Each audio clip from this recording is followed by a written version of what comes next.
John Bacarella here with Sportsman's Direct. Here today to talk to you a little bit about the history of ice fishing reels, at least my experience and history with ice fishing reels probably over the last 15 years or so, maybe even longer than that. I'm trying to think when I really got into ice fishing hardcore and when I started doing tournaments and all that. But so anyways, let me start out by saying that, you know, the reels for ice fishing have come a long way. I mean, it's amazing how far reels have come since I started fishing. I mean, back when I started ice fishing, I mean, there was a lot of guys that weren't even using reels on their rods. They were just had a couple of nails in there and they were wrapping the line around it. So, but anyway, so that's, I mean, that was some of my first exposure with ice fishing reels. Now, everybody's familiar with this guy right here, right? This is just your standard little spinning reel, you know, like this is like an 800 series. This is our Ice Fusion reel. But so I'm sure a lot of you guys are familiar with using spinning reels. But when I started out ice fishing, we really didn't use spinning reels. One of the first reels that I started using back in the day were these little crappie reels, and they're made by multiple companies. And this one is well used. It's got, I don't know how many years of dried slime on it from running around in a bucket full of fish. But so these little reels did a lot of, I should say, they caught a lot of fish out here on Lake St. Clair and all around the country. They're real simple to use. The benefits to this kind of reel is that you can lock them so that the line doesn't come out, which out here, a lot of times we would do the hand over hand technique with these reels. You know, we'd get down to the depth we were fishing, we'd pencil grip them like so, and then we'd hand over hand the fish in. And the advantage of this reel was that it would lock up so that, you know, you didn't have to deal with drag going out, whatnot. It was a tug of war, and you fought the fish by hand. And there's advantages to that, and there's also disadvantages to that, especially when you start getting into water over 12 feet deep. You know, hand over hand isn't all that easy. So we used this reel for a number of years, and I'll still use them, this style reel, sometimes even today if I'm just sight fishing and I'm fishing really shallow water. But so that's like one of the first reels that, and you know, most of these reels are like under 10 bucks. Most of the time they're like $5, $6, $7 for these reels. But when I started doing tournaments, I started to get into all different sorts of fishing situations, right? I was getting into all different environments. We're fishing deep water, we're fishing shallow water, fishing all different size fish where sometimes you had to use light line to get them to bite, but then you had to fight a much bigger fish on that light line, so not having a drag and hand over hand, again, especially in the tournament setting, wasn't working out all that great. So back in the day, I was really fishing and hanging out with my buddy Phil Morse, former two-time national champion ice fisherman, and Phil and I did a lot of work together on lots of different projects and products over the years. So we started working and putting our heads together, right? And one of the things that we were finding out on the circuit was that guys were using these. This is a Schoolie brand reel. You know, I was talking about reels being around a long time. Well, Schoolie has been around a long time, and they still make the same product today that they probably made 35, maybe 40 years ago. I haven't done like any research on it to give you an exact date, but I'm going to guess that it was over 25 years that they've been making these little Schoolie Day-Ma reels. And so we were using these, and these were great for sight fishing, again, for shallow water. But I really wanted something more for those deeper water applications. We used to take these things and we used to tweak the drags and put our own washers and all kinds of crazy stuff on them, put a lot of time and energy into these little reels. But again, we were after something that had better line pickup. It just gave us more options, more versatility. And so for a while there, we dabbled with these little bait casters, right? These little micro bait casters. This one is a little Ryobi VMAG 3, and it's they don't make these anymore, but we kind of went on eBay for a while, and we're buying up these little VMAGs, these little tiny buggers, and there were some other ones. Spider Mite was another one that was available back then, and even some of the old Lew's BB1s were about the same frame size and everything as these. But again, we were looking for different options. We were trying to do a couple of things. We were trying to increase our rate of retrieval, so our line retrieval rate. We were trying to eliminate line twist. You know, I was talking about these spinning reels. Well, spinning reels do one horrific thing to line, is they twist the line. For every revolution that you turn that handle, for every time that spool turns, that line gets twisted as it's getting wrapped around that spool. And I think a lot of you guys know that that line twist has to come out. And when you're ice fishing, that line twist is going to come out down at the jig. Okay, so what it ends up doing is that line uncoils down there at the jig, and it makes your jig spin.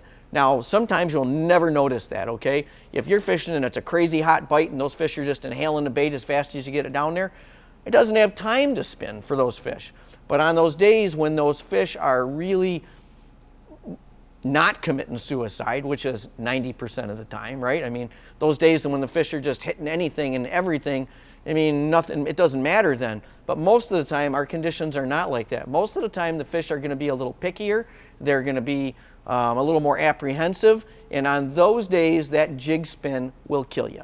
Because sometimes those days, if that jig is moving, it won't spin. But as soon as you stop it, it's going to rotate. And those bigger fish, especially the big bluegills, Phil and I were talking about it actually today before I shot the video, fishing Okoboji in a tournament one time. Man, you had to stop that bait. They wanted it moving, and then they wanted it to pause, and then they wanted to move it again. And every time you moved it and you paused it, if that jig would spin, those big bluegills would just back up. And I know there's guys out there laughing right now because you've had exactly that same thing happen. But those fish will back right up out of there. And when that guy backs up out of there, Mikey syndrome hits, okay? And all the other fish around there watch that big bull bluegill back out of there, and guess what? They decide if he ain't eating it, I ain't eating it either. And until you drop a new bait down there or you do something completely different, all those fish will have lost interest with your bait, and you can ruin a spot that way. So anyways, long story, that's kind of a long way to get around to saying why we started messing around with different reels was we wanted to have a drag, a good functioning drag. We wanted no line twist. So any of these reels that the line comes off a spool, like a bait caster, like that schoolie, even like this little crappie reel right here, right? You're not putting any line twist in there, so you don't have to worry about that jig spin. So we were in search of solutions. So we were looking at all different angles. So these little bait casters were kind of cool, but you couldn't find them. They didn't make them anymore, especially this size anymore. They're quite a bit heavier than most of the other reels we were using. And one of the bigger problems is that rod selection, okay? How many bait cast panfish rods are out there? Not very many. So back in the day when I first started my company, I actually started making rods for bait casters. And one of the things we did, and this is one of them, is I started spiral wrapping the guides so that the tip was rotated all the way around so that it was like fishing with a spinning rod. But the problem with that, there's a couple of problems with acid rods, is that first of all, you're going to take a greater number of guides in order to get the proper bend on the rod, okay? You couldn't really use a spring bobber on it, so then I had to design a spring bobber that mounted on the back side of the rod. So I was specially designing spring bobbers and mounting them on the back side of the rod. So I mean, it just created a whole bunch of problems. It wasn't really practical to go this route with these little bait casters. Plus, like I said, the only ones that really were available at the time, production-wise, was like these little crappie reels. Now, you're going to notice on this little crappie reel that it's kind of not normal, and it's got a long stem on it, and it's actually mounted on the reel upside down, because this was one of the answers that my buddy Phil came up with was, well, why don't we flip these things around and mount them upside down? Now, that was kind of cool, but then, of course, you're back into this whole situation where you're custom making products, and at that time, I really wasn't hooked up to get products made, production volumes, so we were kind of custom making everything. But at the time, we were also, not only were we custom making stuff, but we were learning as we went, okay? We were gaining a lot of experience into this, trying to solve these problems on these reels. One of the problems with these little guys is a little tiny arbor, okay? So even though it eliminates the line twist issue, it creates another problem, and that other problem is that your line gets memory, and so you get these coils of line. And I haven't pulled this one off. He's actually got it tied back. But I don't know. We'll take a look here and see. if we got a bunch of line coil. Oh yeah, beautiful. I wasn't expecting that to happen, but there you go. So this line's been sitting on there for a while, and you can see these beautiful little curly cues coming off of here. So that's line memory, and that's going to happen on any reel. That'll even happen to a certain degree on these little guys here, because that diameter is so small. You're going to get that line memory. You're going to get these little curly cues, and now when you're fishing a light jig, you gotta stretch these little curly cues out, and you can miss fish that way. Okay, I mean, on a bite where you're feeling the bite, you're not going to feel anything because all those little curly cues are soaking up all that energy, and it creates other problems too. But I'm not going to get all crazy on you about all the other problems that line memory does. But suffice it to say, all those little curly cues and line memory is not a good thing. So that kind of went by the wayside for other than really shallow water sight fishing.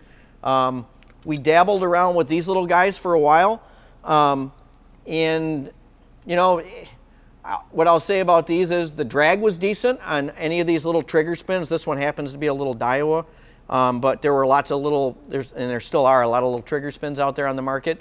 But the downside to these little guys, again, were some of the same problems we saw on the other reels, were that the small diameter, and you were getting line twist again. So we were back to line twist city, just like we had with the spinning reel, and so you know, that didn't solve those problems.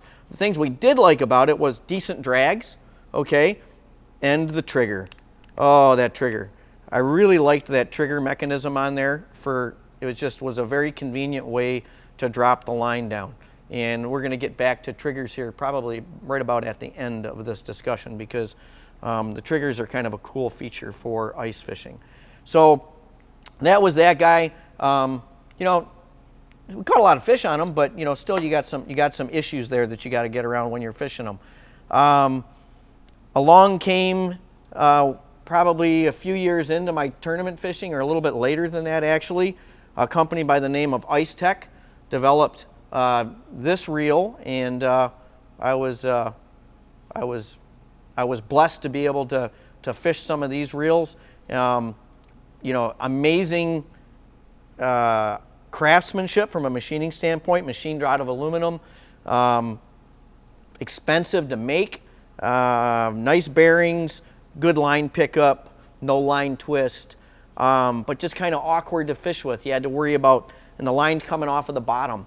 So line coming off of the bottom creates this great big angle going into that first guy, puts a different kind of stress on the line, actually flattens monofilament out a little bit under a lot of load, but I really didn't like having to fight that big gap there between the rod and the reel, and line getting damaged in buckets because it's out way away from the rod. All kinds of little issues that came from that I really didn't like, but one of the big ones was that these were made out of aluminum, and I really didn't like putting my hand right on aluminum when I'm ice fishing, because it's cold, right? So who wants to touch all that metal when it's really cold? So that guy didn't really work out all that great for me, and we tried doing some mock-ups, and I think you guys will recognize this design, even though this one is one of mine that was done years before any of the later designs were done by some of the bigger companies.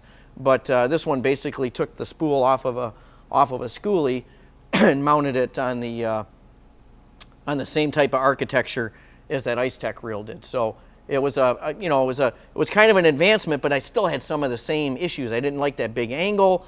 I don't like stressing that line over that first guide, and you'll have to excuse me a little bit here. I'm fighting a summer cold, so I'm gonna have a drink of water. I'm doing a lot of talking, trying to keep this thing moving for you guys, because I'm sure it might be a little boring for some.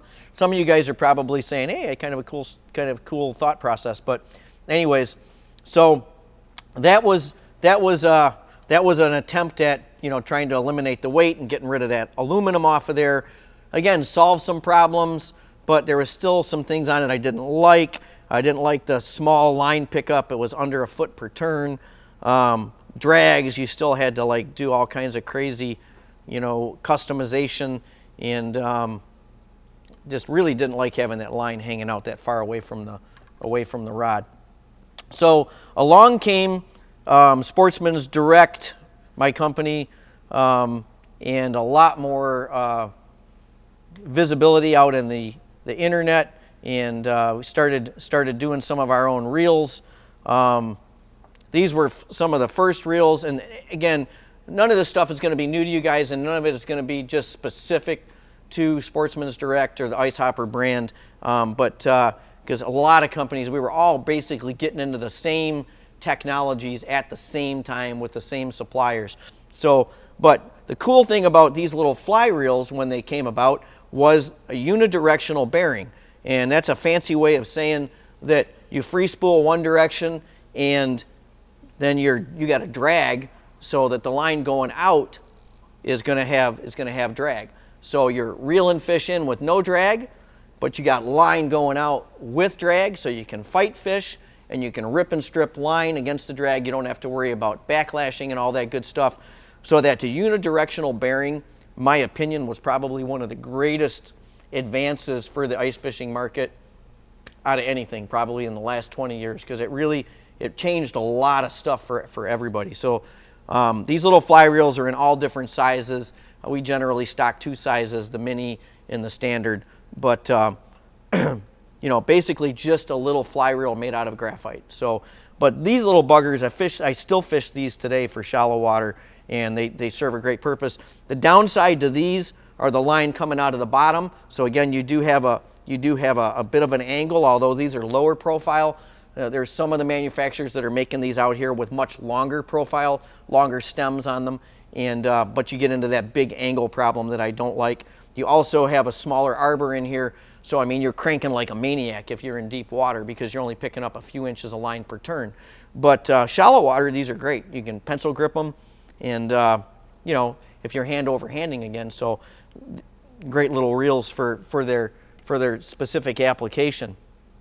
Then along came the Tightline Extreme, which is a reel that we brought to market, I don't know, probably 5-6 years ago, maybe even longer than that. Advantage to this reel is a gearbox. Again, same unidirectional bearing, so that you got drag going out, okay, and you got a free spool retrieve. The big advantage to these is you got a gearbox, and that gearbox means that you're going to pick up a whole lot of line really fast. So you got your line, and also it allows you to change the direction of that spool, meaning that my line's going to come out the top, which eliminated that issue that drove me nuts of the line on a fly reel coming out the bottom and creating that big angle going up to the guide. So this reel is probably, and it still is, my favorite reel to fish, simply because it solves a whole lot of problems. The only thing it doesn't do is free spool down to the bottom. So, but this reel picks up line fast, doesn't create any line twist, has a very nice, pretty smooth drag for an inexpensive reel, and it's palmable, which allows me to pencil grip, which is what I like to do. So that's the Tightline Extreme, and I think this is the 2.0 because it's got the single handle on it. We also have them with a double handle. So, and again, not the only manufacturer that makes these. You'll see them with different brands on them and slightly different changes to the reel with stem length and whether there's a line guide or whatnot on them. But anyway, so that's the Tightline Extreme. Now, my buddy Phil was not satisfied with that, of course, and so he had to make some changes. And so this is one of his mocked up versions of the Tightline Extreme with a longer profile stem on it. And you know, God bless Phil, because he really pushes me on everything when I'm coming up with designs. So this was one of the things he wanted me to do, but I really wanted to stick with that small stem. But so this is, and this long stem version on this will probably look familiar because a few companies did this. So anyways, that's just a kind of another angle on that reel. Now, about the same time, I had a lot of guys wanting us to do something with free spool. Okay, you wanted that line to just go out and pay out on its own, and one of the reels that we came up with back then was the Tightline Plus, and the Tightline Plus worked off of a little lever, but it wasn't a truly free spool reel. It did a lot of good things. I mean, it had good line pickup. It had a really nice drag. The line paid out, but it wasn't true free spool. Okay, so the line was still was still locked into the gearbox and to the handle, so that when the line played out, your spool spun. So it wasn't like you were going to drop a 3 or 4 or 5 millimeter tungsten jig down and just have it go by its own weight. Although this was, and still is to a certain degree, very popular with a lot of guys that like the dead stick, because they don't necessarily need a free spool, but they do like having all the features that this reel has. But again, wasn't a true free spool reel, so made a lot of guys not as happy. Now, then we brought out the Tightline Pro, okay? Now, the Tightline Pro solved a lot of problems. It gave the guys free spool, which was pushing that little lever and you got a free spool and you got a mechanical brake on it, so you could adjust it a little bit. But it wasn't, for me, this reel was heavy. It didn't have the kind of trigger that I really wanted, the release for that line to come out. It was a little bit cumbersome because of the lever action on the side, and it did offer momentary. However, the momentary would sometimes hang up a little bit. So, the Tightline Pro, it served its purpose, and I know it had a pretty good following.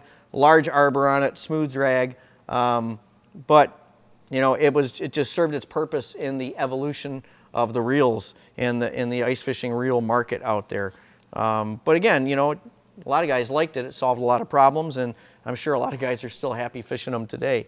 Now, that brings me to our latest reel, okay? So the latest reel for us is the trigger drop. Okay, now the trigger drop does everything well, and it does it at a very reasonable price point for the features that you get on it. It took us quite a while to get a manufacturer that would do this and do it at a reasonable price. But this reel is now available online, and so it's going to look familiar. You're going to see more than just us with this reel out on the market this year. You're going to have a lot of choices out there, guys, with different manufacturers that are going to be producing a reel very similar to this one. All I will say is that the trigger drop's got a large arbor, got cool colors. It's got ice hopper green, great bearings, really smooth. I don't know if that's pretty dang good for as far as how smooth the reel is, just rotating on its own force. Same thing with, now remember I was talking about, I really love the trigger mechanism, going back to this guy, right? So we got our trigger mechanism back again. Only this trigger mechanism is a momentary. So it's kind of a hybrid. It does a little bit of what our Tightline Pro did with the forward direction on there, giving you the momentary release, but it gives you a momentary release that's crazy smooth and really efficient when it locks back up gear-wise with the gearbox inside. You got a star drag on here. You've got your extended stem. You got a graphite frame, and you got a machined aluminum spool. So, I mean, honestly, one more thing too, magnetic braking. So, I mean, this reel does everything probably as well as I would ever want it to do for an ice reel. I mean, it weighs 7.4 ounces. If there was one thing I could wave a magic wand and make it, I'd make it, 3 ounces. But physically, if I were going to do that with this reel, it would cost half a fortune. So, and I want to try to keep these things at a reasonable price. But graphite frame, machined aluminum spool, you can't go much lighter than that and then still have all the mechanics in here and get a good solid workhorse functioning reel. So anyways, all of this, we started out with schoolie reels and bait casters and everything, spinning reels and everything, all the way to get to what we're calling the trigger drop. I think it kind of fits, right? Trigger drop, line goes down. Free spool mechanism for you guys that really want to just drop it and watch it drop. But then again, as you're dropping it, the idea is when you're dropping it down and you're watching that flasher or you're sight fishing or whatever, and you need to set the hook, you take your finger off and you set the hook because it's already locked back up into gear. So anyways, pretty proud of this guy. Came out really nice, happy with the production reels. You never know what you're going to get after, you know, when you do prototyping, when you get to your production stuff. But these reels are phenomenal. The other advantage, guys, this isn't just an ice fishing reel. We just shot a video a couple of minutes ago introducing the reel in the store. And this is August right now that we're shooting this video, so we're quite a ways away from ice fishing season. The reason why we launched it now, and I would have launched it back in May if production would have been done, but it wasn't. But my personal opinion is for you guys vertical jig and walleyes, this reel is going to be phenomenal. And I'm talking boat fishing. I'm talking Detroit River, St. Clair River, Mississippi, anywhere that you guys are vertical jig and walleye, and especially if you're vertical jigging them at depth in the river scenario, and you got to follow that bottom contour down. This reel with that trigger mechanism drop is going to solve a lot of problems for you. It's going to, you know, I know it solves a lot of ice fishing problems, but it solves a big problem for that guy that's following that bottom down when they're jigging walleyes. So anyways, that is the trigger drop reel, Ice Hopper brand, available at Sportsman's Direct right now. May see it at some other retailers later going into the winter season, but right now it's available at Sportsman's Direct. Thank you for watching this video. I hope you found it a little bit interesting, not boring as all get out, because this is the kind of stuff that really drives me and motivates me, is, you know, taking old technologies and trying to improve them over time to give you guys a better product. I hope you can appreciate that, and we'll see you next time.